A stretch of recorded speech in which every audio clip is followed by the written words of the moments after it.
嗨，你好，这里是上师厨房。刚做完油条，配一碗豆浆才好。豆浆机做出来的味道总是不太满意，我还是喜欢自己煮的味道。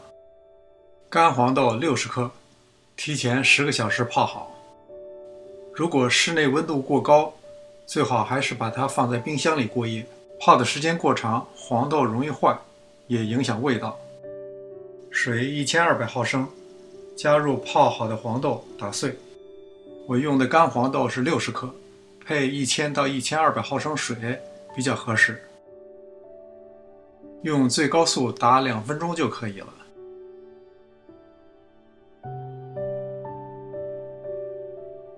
打好以后，有人是先过滤再煮，我还是喜欢先煮再过滤。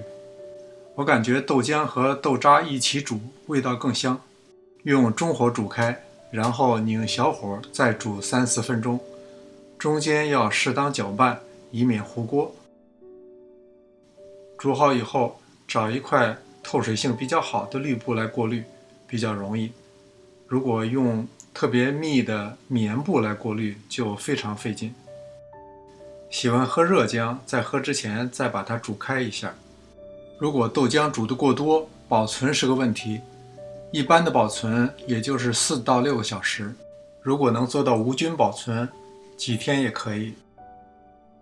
豆浆就制作完成了，希望您喜欢，也希望您点赞订阅上师厨房，我们下次再见。